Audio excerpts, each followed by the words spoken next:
Je t'exhorte à saisir les opportunités par l'intelligence. Saül n'a pas dit j'ai l'onction alors je vais gagner. Saül a travaillé l'armée parce qu'il était aussi un guerrier.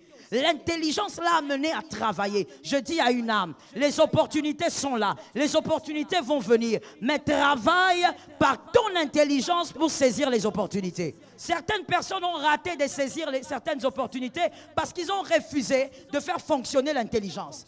Ils se sont dit comme Dieu a donné, c'est fini. Non, quand Dieu donne, Dieu attend que tu travailles. Avec le Seigneur, quand il te donne une porte à ouvrir, c'est qu'il y a une deuxième dedans. À toi de trouver la deuxième. Qui a dit Amen? Quand tu dis Amen, tu comprends ce que tu dis et tu captes quelque chose. Chaque opportunité cache en elle une seconde opportunité. Mais qu'est-ce qui fait que toi et moi, des fois, on saisit qu'une seule opportunité? Parce qu'on n'a pas fait travailler l'intelligence. Fais travailler l'intelligence, tu seras capable d'aller jusqu'à la seconde opportunité. Attention s'il vous plaît, ne normalisez pas ce qui n'est pas normal. Ne normalisez pas ce qui n'est pas logique. Un enfant de Dieu ne peut pas vivre une vie où tout est bloqué, fermé. Il n'arrive même pas à faire un mouvement. Ça, tu as créé ta propre Bible. La parole de Dieu dit que même quand tout sera bloqué, même comme avec Ismaël, Dieu va sortir l'eau dans les déserts. Parce que tu dois quand même respirer. Tu es un fils de Dieu. Il y a la faveur. Tu dois vivre donc la grâce. Mais toi, tout est fermé, tout est sec. Que l'Éternel nous délivre de ça.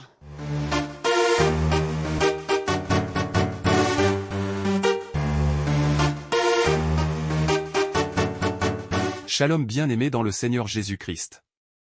Aujourd'hui la servante de Dieu Joël Gloria Cabassel, pasteur principal de l'église Assemblée évangélique Nouvelle Alliance de Kinshasa, parle des pièges à éviter pour saisir les opportunités de sa grâce dans la vie. Toute opportunité est une fortune pour qui peut la saisir. Puisse Dieu vous aider à savoir saisir toutes les bonnes occasions qui arrivent sur votre route. Pour saisir les opportunités que Dieu met sur notre chemin, il faut être obéissant, attentif et disponible et que parfois il est aussi nécessaire de provoquer les circonstances. Conduisez-vous avec sagesse envers ceux du dehors, et rachetez le temps. De nombreuses opportunités ordonnées par Dieu se présenteront à vous. Il y aura des occasions sous une forme humaine ou d'oint de Dieu sur votre route. Ce sont toutes ces occasions placées par Dieu pour votre distinction, pour votre destinée en Christ. Quand vous saisissez une opportunité en semant ce qui vous coûte quelque chose, certains fléaux disparaissent de votre vie peu importe qui les a plantés là. Il faut que je fasse, tandis qu'il est jour, les œuvres de celui qui m'a envoyé, la nuit vient, où personne ne peut travailler. Selon la Bible, plusieurs choses peuvent empêcher de saisir les opportunités qui se présentent. Parmi ces obstacles, on peut citer le manque de foi, la peur, l'orgueil, la procrastination, le manque de confiance en soi, ou encore le manque de persévérance. Abonnez-vous, aimez et partagez afin d'apporter l'évangile de Jésus-Christ aux nations car il y aura plus de joie dans le ciel pour un seul pécheur qui se repent. Que la bénédiction de Dieu soit votre partage dans le nom puissant de Jésus-Christ. Amen. Ensuite, aujourd'hui, nous disons les pièges des graciers. Les pièges des graciers. Les pièges de ceux qui sont graciés. Tout gracier face à la bienveillance du Christ est buté à certains dangers. Tout gracier face à la bienveillance du Christ est buté à certains dangers. Et parmi ces dangers, il y a le risque de tomber dans certains pièges. Il y a des pièges qui guettent les graciers. Il faut donc faire attention de ne pas tomber dans ce piège. Le premier piège, ignorer que la grâce est permanente et non les opportunités. Ignorer que la grâce est permanente et non les opportunités. Les opportunités qui découlent de la grâce ne sont pas permanentes. Si tu es un gracier, tu ne dois pas ignorer cela. La grâce est permanente, la grâce restera toujours avec toi puisque tu es enfant de Dieu. Mais les opportunités que donne la grâce ne sont pas permanentes. Que quelqu'un me dise, ne sont pas permanentes. Lorsqu'on est gracié, on oublie des fois cela. On croit qu'on va vivre les mêmes grâces tous les jours ou parce qu'on est en Christ, on va toujours bénéficier de certaines grâces. Je veux dire à quelqu'un, il y a certaines opportunités qui arrivent aujourd'hui qui ne reviendront pas demain. Il y a certaines opportunités d'ailleurs, si tu es adulte et mature, tu es conscient qu'il y a des opportunités que tu as eu à rater et qui ne reviennent plus. dans la vie, malgré la grâce, il faut savoir, ne pas ignorer qu'il y a des opportunités, lorsqu'elles arrivent, elles ne reviendront plus jamais. Un gracier doit savoir que ce qui n'est pas permanent, ce sont les opportunités. Et donc, comme les opportunités ne sont pas permanentes, qu'est-ce qu'il faut faire? Il faut saisir chaque opportunité. Que l'Éternel nous aide. Pour saisir les opportunités, il faut deux choses. Premièrement, il faut de l'intelligence. Il faut être intelligent pour saisir les opportunités. Deuxièmement, il faut de la sagesse. 1 Samuel 11, 1 à 15. 1 Samuel 11, 1 à 15. Je reprends pour mieux capter et écrire. L'intelligence nous permet de saisir les opportunités. La sagesse nous permet de pérenniser la faveur. À noter correctement et séparément. L'intelligence nous permet de saisir les opportunités.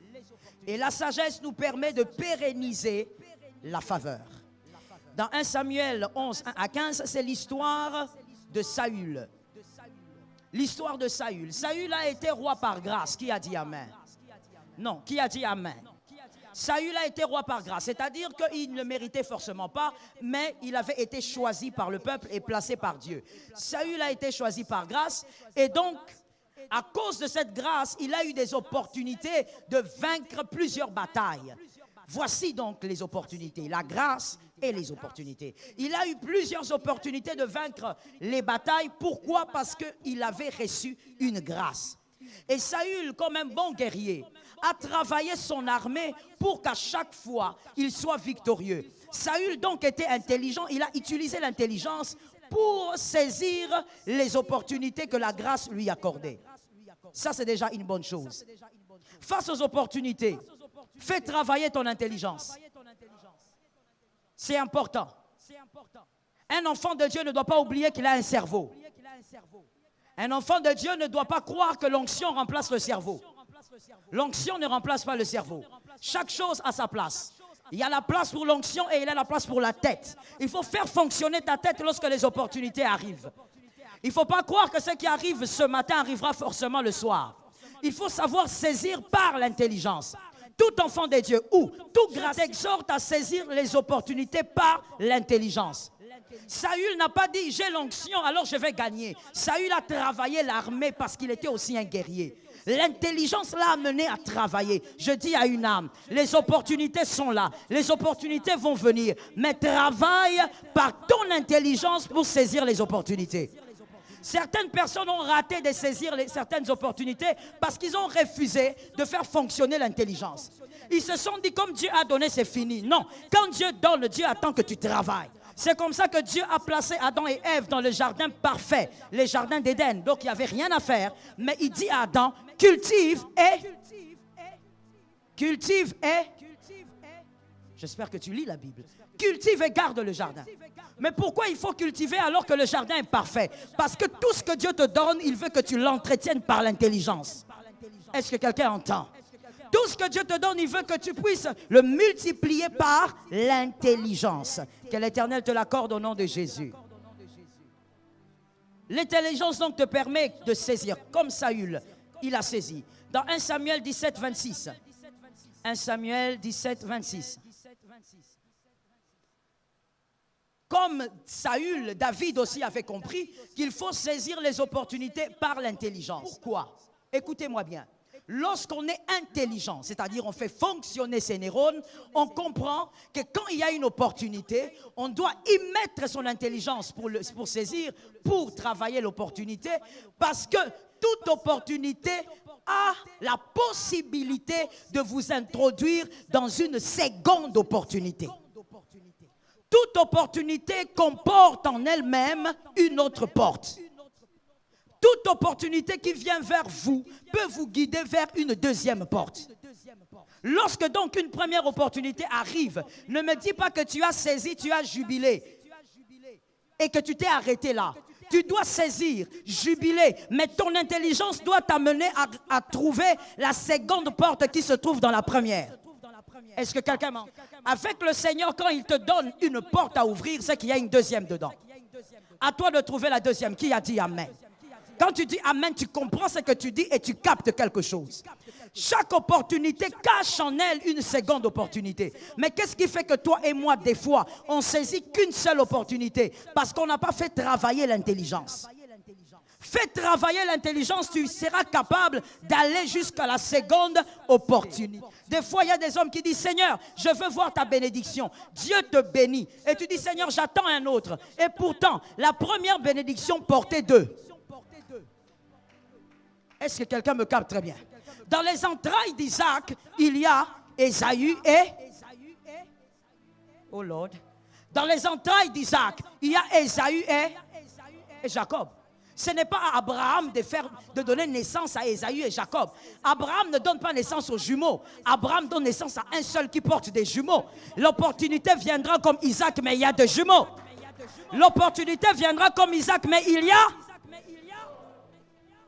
C'est à toi de travailler ton intelligence pour comprendre que ce que j'ai aujourd'hui, je dois travailler parce qu'il y a deux autres opportunités à l'intérieur.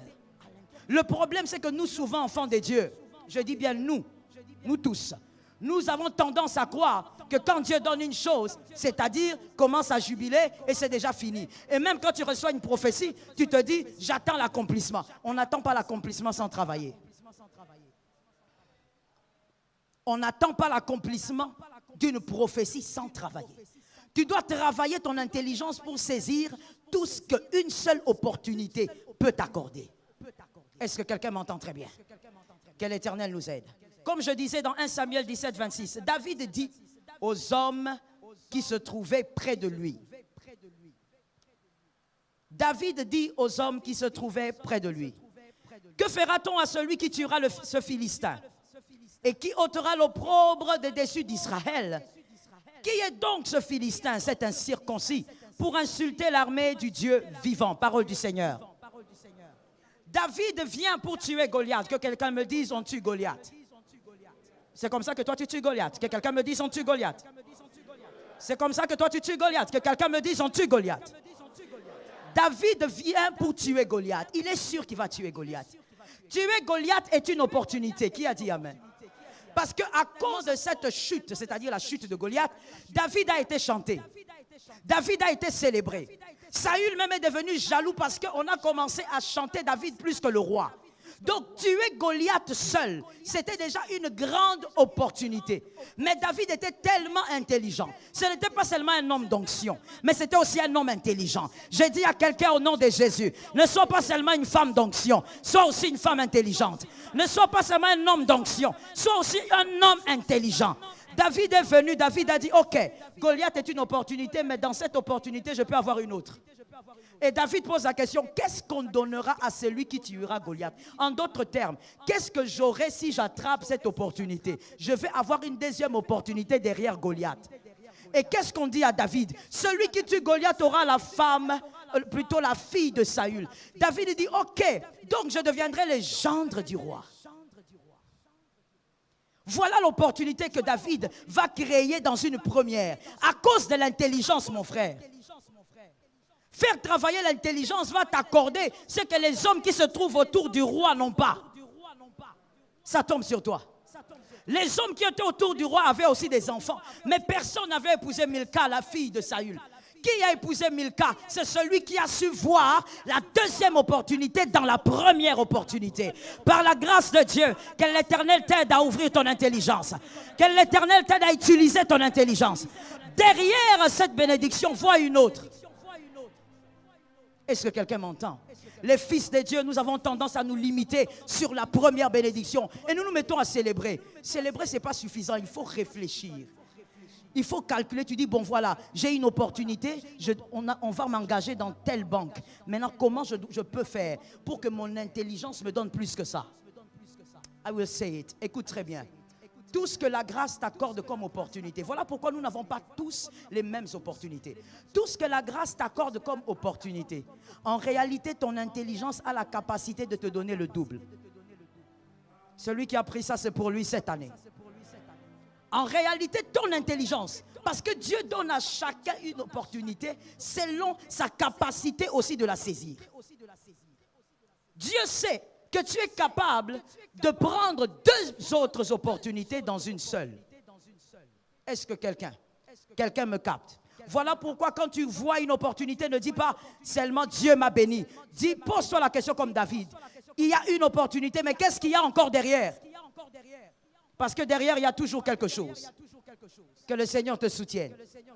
Donc, on a vu que Saül a été capable d'utiliser l'intelligence. David a été capable d'utiliser l'intelligence. La grâce, quand elle vous accorde une opportunité, le champ d'action est sans limite. Je reprends pour un homme intelligent. Le champ d'action de l'opportunité que vous accorde la grâce est sans limite. Elle va se limiter là où votre intelligence va se limiter. Voilà pourquoi tu verras qu'on va te donner un carnet. Ce que tu vas en faire avec n'est pas ce que ton voisin fera avec. Ton voisin va faire plus que ça. Je connais un monsieur qui, le Seigneur lui dit, non, non, non, il faut que tu épouses telle sœur. Le gars qui dit, non, non, non, moi, cette sœur-là, non. Le genre de fille comme ça, non, non. Moi, je suis un high. Moi, je dois épouser un autre type quand même, pas ça. Et après quelques années, cette fille se marie à un autre monsieur. Et un jour, ils se rencontrent. Il pose la question à la fille. C'est vraiment toi qui es ici? C'est toi qui es directeur ici? La fille qui lui dit, oui, c'est moi. Il dit, mais comment ça? Moi, quand je t'ai connu, tu n'avais même pas le bac. Alors la fille répond à cet homme. L'homme que j'ai épousé a su voir ce que toi, tu n'as pas été capable de voir. C'est ça l'opportunité. C'est-à-dire que quelqu'un d'autre va prendre la même opportunité. Tout ce qu'il fait, c'est se mettre au bureau, commencer à signer. Mais un autre sur le même bureau, il va percer et entrer là où toi tu ne peux pas entrer. L'intelligence doit fonctionner, ça tombe sur toi. L'intelligence doit fonctionner, tu dois voir au-delà de l'opportunité. Ne te contente pas de dire que Dieu m'a visité. Dieu t'a visité pour que tu fasses fonctionner l'intelligence. Est-ce que quelqu'un entend très bien? Est-ce que quelqu'un comprend très bien? Quand on t'engage quelque part, tu te poses la question, je suis engagé, c'est bien, mais comment puis-je faire par mon intelligence pour aller plus loin? Parce que ceux qui sont devant moi ne sont pas extraordinaires à retenir pour la vie. Ceux qui sont devant toi ne sont pas extraordinaires, ceux qui sont devant toi sont simplement excellents. S'ils sont excellents, c'est que tu peux travailler pour devenir. Ça tombe sur toi comme tu l'as dit. Tu peux travailler pour devenir excellent. Celui-là ne te dépasse en rien. Il a seulement compris un secret que toi tu négliges. L'intelligence. Enfants de Dieu, sortons de l'abrutissement. Aimons l'intelligence. Dis à ton voisin, travaille ton intelligence. Donc, pour Saül, il était fort dans la réussite parce qu'il utilisait son intelligence. Mais voici ce qui arrive quelque part. 1 Samuel 13, 8 à 14. 1 Samuel 13, 8 à 14. On avait dit l'intelligence, c'est pour faire quoi aux opportunités? Saisir. Merci, madame. J'aime ça. J'aime quand on m'écoute et quand on comprend. Saisir.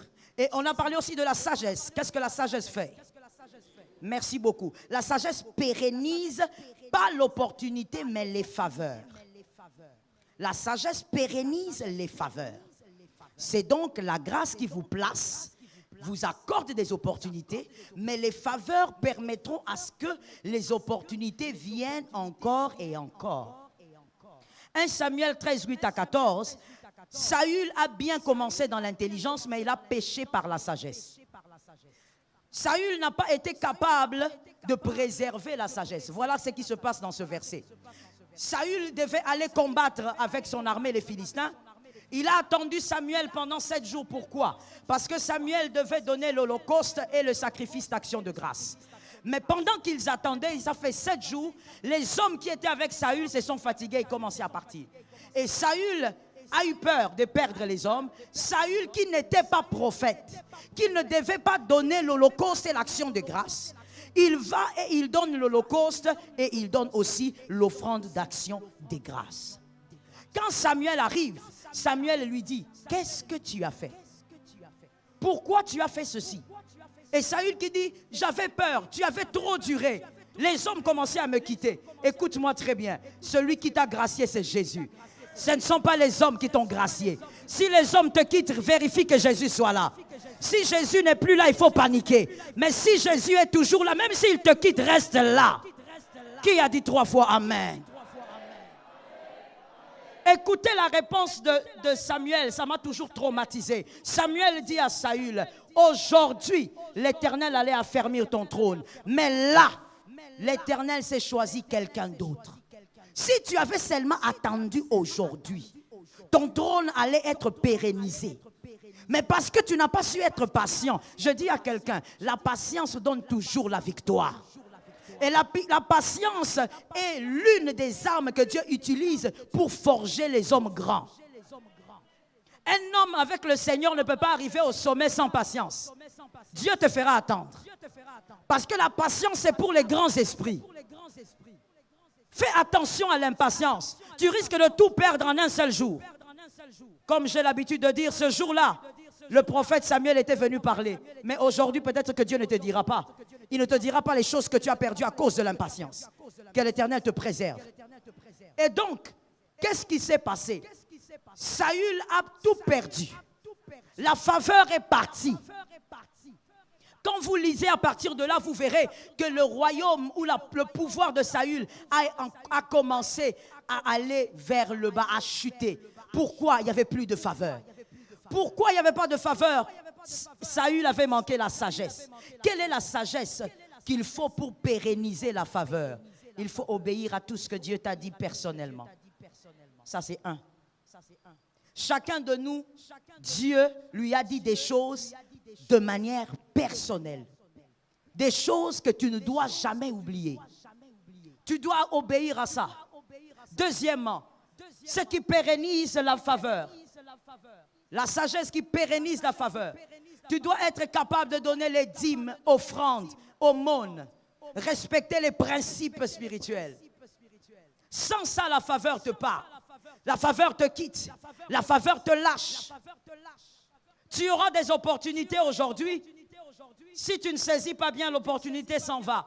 Et pour qu'une autre vienne, tu attendras 5 mois. Tu attendras 2 ans. Tu attendras 6 ans. Tu n'es pas un homme d'opportunité. Pourquoi? Parce qu'il n'y a pas de faveur.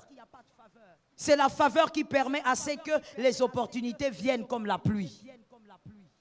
La désobéissance, donc, tue la faveur. Tu dois être capable de pérenniser la faveur par l'obéissance. Regardez avec Salomon. Salomon aussi a fait beaucoup d'erreurs. Il a commis beaucoup d'erreurs. Mais la plus fatale, c'était son idolâtrie. Et quand Salomon est en idolâtrie, Dieu lui a dit, je ne veux pas t'arracher tout le royaume. Je veux le diviser, je veux le disséquer. Mais je ne veux pas tout arracher à cause de mon serviteur David. Pourquoi Salomon a été épargné? À cause de David. Mais pourquoi David a été capable d'épargner son fils? Est-ce que David était un saint? Ne connaissez-vous pas les dérapages de David? Mais qu'est-ce qui s'est passé? David a utilisé aussi la sagesse. Il a veillé à pérenniser la faveur. David était obéissant. Il obéissait à tout ce que Dieu lui demandait. David était un homme d'offrande et de sacrifice. Je dis à quelqu'un, sois un homme obéissant. Tu dois toi-même pérenniser la faveur sur ta tête. Les faveurs des fils de Dieu se trouvent sur leur tête. Tu dois pérenniser ça par l'obéissance. Celui qui consomme en désordre sa dîme ne peut pas s'attendre à voir les faveurs suivre sa vie. Ne peut pas s'attendre à voir certaines opportunités venir comme dans la vie des autres. Il y a des gens qui aiment se poser des questions. Comment je peux faire pour être comme l'autre? Ce que tu peux faire pour être comme l'autre, fais ce qu'il a fait pour être ce qu'il est devenu. C'est pas compliqué. Être capable de pérenniser. Vous savez, quand une opportunité arrive vers vous, vous n'avez pas forcément le contrôle de cette opportunité qui arrive. Qui a compris? Qui a compris?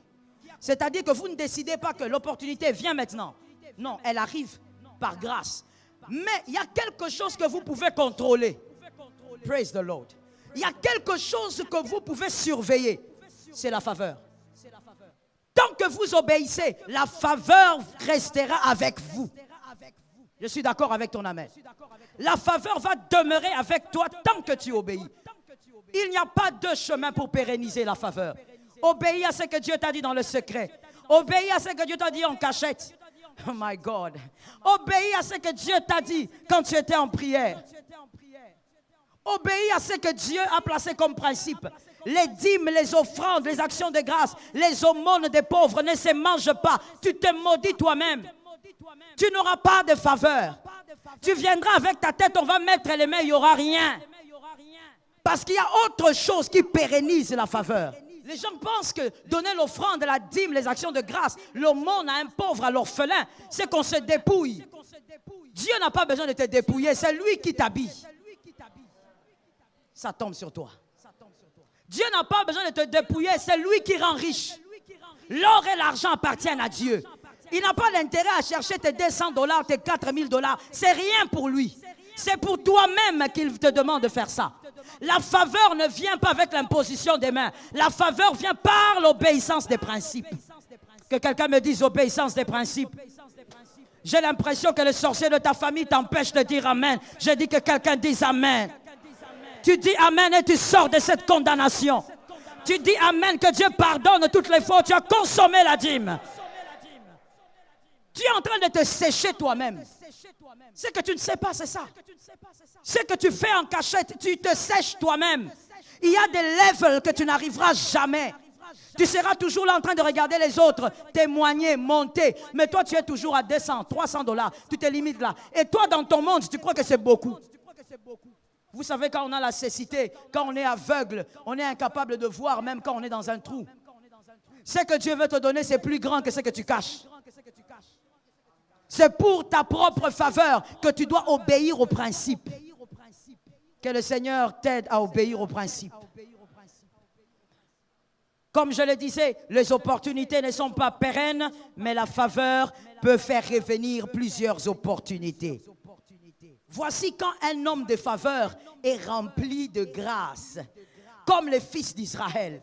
C'était des hommes de faveur. Même dans le désert, l'Éternel les visite. Quand la faveur est sur toi, même quand tu es dans le désert comme les fils de Jacob, l'eau, commençons d'abord par l'eau. L'eau ne va pas te résister. L'eau va te servir. L'eau s'est fendue en deux et ils sont passés. La nature va t'obéir. Vous savez, il y a des gens ici, ils sont là. La nature ne vous obéit pas. Qu'est-ce que j'ai envie de te dire? Tu peux avoir un rendez-vous. Quelqu'un te promet au téléphone. Non, viens le lundi. D'accord, tu vas le lundi. La terre ici, ça fait partie de la nature. Mais même la terre te combat.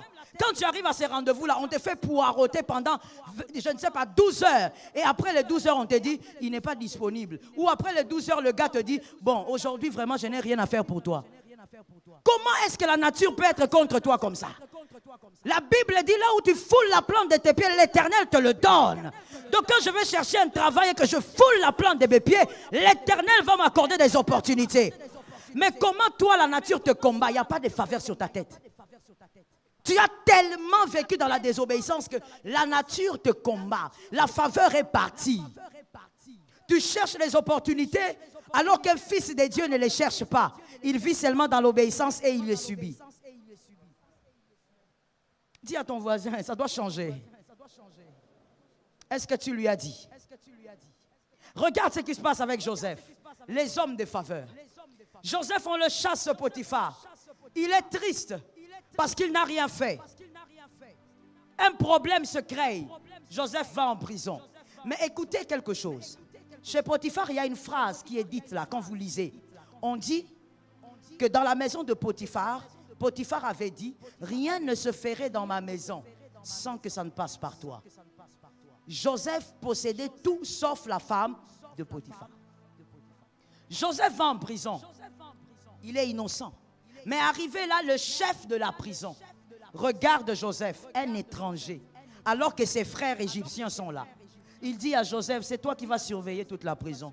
Et la même phrase là, qui était chez Potiphar, qu'on avait dite chez Potiphar, revient. Le chef de la prison dit à Joseph, rien ne se fera ici en prison sans que ça ne passe par toi. Est-ce que tu vois le mystère de la faveur? Même en prison, elle te suit. Même en prison, la faveur fera en sorte que les hommes s'inclinent devant toi. Lui, il est juif, il est étranger, il entre en prison au milieu des autochtones. Mais ces hommes-là s'inclinent devant lui. C'est ça qu'on appelle la faveur. C'est que ton intelligence ne te donne pas, mais tu le constates. Dans ta vie, tu dois changer le système de fonctionnement. On n'obéit pas parce qu'on en a, on obéit par principe. Je répète ça. Et il faut que les amens soient dites.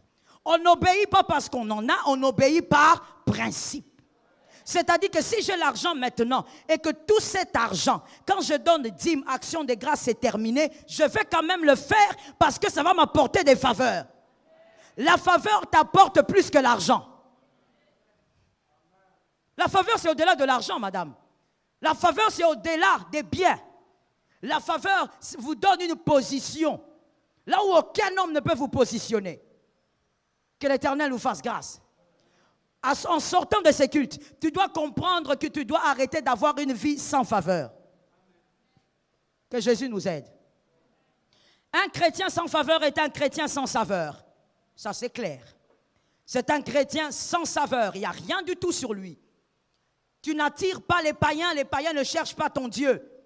Parce que tu n'as pas de faveur. Vous savez, toutes les conversions ne se passent pas dans une campagne d'évangélisation. Il y a des païens dans ton quartier qui vont se convertir parce qu'ils vont chercher les dieux de ton miracle. Pourquoi tu n'as pas dit Amen? Tu as un problème? Il y a des chrétiens qui vont donner leur vie à Jésus parce qu'ils ont vu le Dieu de ton miracle. Mais si le miracle n'est pas visible, si les opportunités étranges n'arrivent pas dans ta vie, comment tu veux que certains païens se convertissent? Mais le problème avec toi, c'est qu'il n'y a pas de faveur sur ta tête. Il n'y a pas de faveur, pourquoi? Parce que pour toi, l'obéissance est une option. Tu obéis quand tu peux. Tu obéis quand c'est possible. Et tu sais, tu donnes à Dieu une litanie de justifications. Tu crois que Dieu va t'acclamer. Dieu n'acclame pas les justifications. C'est soit tu obéis, soit tu n'obéis pas. C'est tout. Il a dit à Abraham, donne-moi ton fils. Abraham pouvait dire, je ne te donne pas. Tu m'as dit de chasser Ismaël. Maintenant, tu veux mon Isaac. Je ne donne pas. Et pourtant, ce qu'il voulait, c'est le fils d'Abraham. Abraham n'avait pas le choix. L'obéissance à Dieu, bien-aimé, ne te laisse pas le choix. Soit tu obéis, soit tu ne le fais pas. Et quand tu ne le fais pas, il n'y a plus de faveur sur ta tête. Que le Seigneur nous aide. Écoute-moi bien, Abraham, que quelqu'un dise Abraham. Abraham, à un moment donné, était stérile, mais regarde la vie d'Abraham. À un moment donné, il était stérile, mais regarde sa vie en dehors de cet enfant qu'il attendait. Abraham était un homme d'opportunité, un homme de faveur, au point où les rois avaient peur d'Abraham. Un seul homme, comment des rois peuvent avoir peur d'un seul homme? C'est ça la faveur. Tu peux avoir un problème dans ta vie, mais tu remarques que toute ta vie, toutes les autres parties sont arrosées. Pourquoi toi, ta vie est sèche comme ça? Il faut la prière du pasteur pour que tu sentes un peu de goutte d'eau dans ta vie et tu commences à témoigner. Pourquoi? Penses-tu que c'est le système de vie des enfants de Dieu? Les enfants de Dieu vivent dans la faveur. Il y a quelqu'un qui s'est peut-être posé la question, pourquoi ma vie est comme ça? Voici la réponse de Dieu pour toi. La faveur se crée et la faveur s'entretient. L'obéissance est la clé. Jacob avait trop de problèmes dans sa vie. Vous savez pourquoi? Parce que Jacob avait menti à son père. Il avait trop de problèmes. Mais regardez, même celui qui avait trop de problèmes, quand il arrive chez Laban, le voyant de Laban qui était sorcier, il a compris que la faveur venait de Jacob. La faveur était toujours sur sa tête. Esther, une orpheline de père et de mère, elle a eu une faveur extraordinaire au point où elle a été reine, mais à un moment donné, le roi a même failli lui donner la moitié du royaume. Est-ce que des fois tu réfléchis à ce verset? La faveur dans une vie doit être permanente. Ça veut dire que même quand tu sens qu'il y a des portes qui bloquent, mais tu sens que tu respires parce qu'il y a d'autres portes qui s'ouvrent. Mais toi, toutes les portes sont fermées, même les fenêtres sont fermées. Tu es asphyxié, tu n'arrives pas à respirer. Ozo battre la moi $50, on dirait vin se sukiwana. Mais c'est toi qui as créé ça. Dieu ne peut pas permettre que la vie d'un enfant de Dieu soit comme ça. C'est toi qui as créé ça. Et voilà un autre mensonge.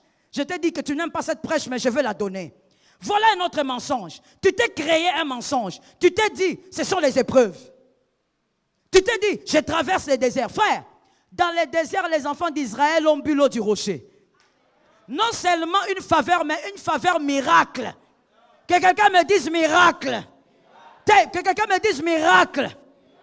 Dans les déserts, et puis d'ailleurs, j'ai constaté ça en lisant l'histoire de ces fils d'Israël. Je te recommande de lire ça. Dans les déserts, les fils d'Israël étaient capricieux. Ils sont dans les déserts, hein, en train de souffrir, mais ils étaient capricieux. À un moment donné, ils disent, ah, Moïse, on ne va plus manger ce que tu nous donnes là, on veut la viande. On aura la viande où dans les déserts? Et qu'est-ce que Dieu fait? Dieu cède aux caprices. Il envoie les cailles. Pourquoi? Faveur. Faveur. Ce n'est pas que, non, non, non, non. Ils ont eu un père ou un arrière-grand-père, Abraham, fidèle à Dieu, obéissant jusqu'à donner son fils. Isaac, fidèle à Dieu, obéissant, donnant les offrandes des dîmes et autres. Ils sont descendus à Jacob. Jacob aussi a vu l'ange. Quand il a vu l'ange, il a été frappé. À partir de ce moment, il est resté dans l'obéissance. Ce n'est pas par hasard que les fils d'Israël avaient la faveur. Il y a des gens qui ont pérennisé la faveur. Il n'y a pas deux chemins. Avec la faveur, tout chemin ne mène pas à Rome. Il n'y a qu'un seul chemin. Obéis à Dieu et tu vas entretenir la faveur. Toi, tu fais appeler. Non, tu t'es donné tous les noms de la Bible. Oh, moi, je suis Zachée. Il n'était pas pauvre. Oh non, moi je suis... c'est qui le fils de Jonathan encore? Moi, je suis Mephibosheth. Moi, Lodébar, on viendra me chercher. Qui viendra te chercher? Qui viendra te chercher aux aventuriers? Tu mens Dieu, tu voles Dieu. Même l'offrande de 1000 francs, toi, tu manges. C'est ta vie. Qui viendra te chercher? La faveur n'est pas un hasard. Celui qui t'a dit que Olingin Zambe, faveur ayé, c'est une moitié de la vérité. Ce n'est pas toute la vérité. La présence de Dieu amène une faveur, mais la faveur qui doit t'amener à vivre des opportunités, c'est à toi de les créer, de les pérenniser. Est-ce que quelqu'un m'entend? Dieu doit être avec toi, mais toi aussi sois avec Dieu. Dieu est avec toi, oui. Depuis ta conversion, il est en toi, mais toi aussi sois avec lui. Sois capable d'obéir à Dieu. C'est ça, être avec Dieu. Que le Seigneur nous fasse grâce. Attention s'il vous plaît, ne normalisez pas ce qui n'est pas normal. Ne normalisez pas ce qui n'est pas logique. Un enfant de Dieu ne peut pas vivre une vie où tout est bloqué, fermé. Il n'arrive même pas à faire un mouvement. Ça, tu as créé ta propre Bible. La parole de Dieu dit que même quand tout sera bloqué, même comme avec Ismaël, Dieu va sortir l'eau dans les déserts. Parce que tu dois quand même respirer. Tu es un fils de Dieu. Il y a la faveur. Tu dois vivre donc la grâce. Mais toi, tout est fermé, tout est sec. Que l'Éternel nous délivre de ça. Tout est sec. Et il y a même des gens qui disent, voilà, nous croyons que le Seigneur va nous bénir. Mais Dieu va vous bénir comment? Dieu a sa méthodologie. Vous pensez qu'il va vous bénir comment? Vous allez créer, vous allez réinventer la roue. Dieu a sa façon de bénir. Ne cherchez pas ce qu'on reçoit dans l'obéissance des principes. Ne les cherchez pas dans la prière. Ça, c'est une grande ignorance. Ne va pas chercher ce qu'on trouve dans l'obéissance des principes dans la prière. Il y a des choses que la prière donne. Mais pour pérenniser la faveur, obéis à Dieu, c'est tout. Dieu n'est pas compliqué. Obéis simplement à Dieu, tu verras que les choses vont commencer à changer. C'est comme ça que beaucoup de gens sont venus me dire, maman, on a prié pour moi, mais pourquoi ça ne change pas? Ça ne change pas parce qu'il y a quelque chose que toi-même, tu n'as pas changé. Si tu n'arrives pas à obéir à Dieu, tu vas faire passer les hommes de Dieu pour des personnes qui n'ont pas d'onction. L'onction est là. Le problème, c'est qu'il y a des choses que toi, d'abord, tu dois arranger. Il y a des choses que tu dois réparer. Que le Seigneur t'aide à réparer. Le manque de faveur vous éloigne de votre véritable vous. Vous risquez de vivre la vie d'un autre. Vous risquez de croire que vous vivez, mais quand Dieu vous regarde, Dieu ne comprend pas pourquoi jusqu'en 2020, cet homme n'a pas de maison. Dieu ne comprend pas. Parce qu'en réalité, dans les plans de Dieu, quand il regarde son plan, il cite ton nom, il voit que tu es propriétaire. Mais toi, jusqu'aujourd'hui, tu n'en as pas. Pourquoi tu n'en as pas? Problème de faveur. Je veux te poser une question. Sais-tu que pendant cette période, que tout le monde appelle difficile, il y a des gens qui achètent des parcelles? Tu le sais? Ah, tu n'as pas entendu, je reprends. Tu sais que pendant cette période difficile, où tu dis qu'il y a la crise, tu te réjouis de répéter ça, il y a la crise. Tu sais qu'il y a des gens qui achètent des parcelles? Pendant cette période, il y a des gens qui construisent des maisons. Les enfants de Dieu qui ont la faveur, est-ce que tu le sais? Maintenant, je te pose la question, toi, tu fais quoi? Toi, tu fais quoi? Toi, tu passes ton temps à regarder la télé, à juger ceux qui achètent des maisons et des voitures. Et quelqu'un d'autre va même plus loin. Quand il voit comme ça, il dit, ah, ça, ce sont des occultistes. Ah bon, hein? C'est toi qui l'avais initié. Ça, vous savez, ce genre de justification, c'est lorsque l'homme se sent incapable. Oui, c'est quand quelqu'un devient incapable, qui commence à donner des justifications terre à terre. Tu es incapable de réussir, voilà pourquoi tu condamnes les autres. Voilà pourquoi tu stigmatises les autres. Non, par la faveur de Dieu, cette année, il y a des gens qui vont de l'avant. Par la faveur de Dieu, toi aussi, change un peu de statut. Je croyais que je parlais à une âme, change un peu de statut. Par la faveur de Dieu, toi aussi, monte un peu plus haut. Qu'une faveur couvre ta maison. Obéis à Dieu, recommence à zéro, recommence à zéro. Décide-toi d'obéir à Dieu dans les détails. Est-ce que quelqu'un me capte? Dans tous les détails, obéis à Dieu. Refuse de vivre dans la désobéissance. Je te donne 2 exemples et je termine par là. Il faut que je ferme le carnet, sinon je ne veux pas le finir. Le premier exemple, Jésus-Christ a eu le nom au-dessus de tout nom à cause de l'obéissance. La Bible le dit clairement. La Bible ne dit pas non parce qu'il a souffert à la croix, on l'a tapé. On dit à cause de l'obéissance, il a reçu un nom qui est au-dessus de tout nom. C'est-à-dire l'obéissance est la plus grande clé pour recevoir la faveur et pour pérenniser la faveur. Je reviens à ce que je disais pour dire, ne te trompe pas en disant, nous vivons tous de temps difficiles. Bien aimé, il y a des gens qui vivent sous la faveur. Malgré la crise mondiale économique, ils vivent sous la faveur. Malgré, ça tombe sur qui? C'est que tu n'as pas vu, tu ne le prends pas. Hein? Malgré cette crise économique, ils s'achètent des très belles maisons. Ils s'achètent des très belles voitures. Pas parce qu'ils sont dans les loges, parce qu'ils sont enfants de Dieu et qu'il y a la faveur sur la tête. Regarde ce qui s'est passé dans les noces de Canaan. Jean 2, 3. Dans les noces de Canaan, là où Jésus avait multiplié le vin, c'est ça? Il y a eu quelque chose. Dans cette fête, on a constaté qu'il n'y avait plus de vin. Je veux, s'il vous plaît, si vous avez fini d'écrire, regardez-moi, je suis à la fin. C'est important de capter ça. Il n'y avait plus de vin. Et tout le monde n'avait plus de vin dans sa coupe. Et l'ordonnateur du repas, il sait que personne ici n'a du vin. Si on posait la question aux gens qui étaient à la fête, aux invités, ils allaient dire que personne n'a...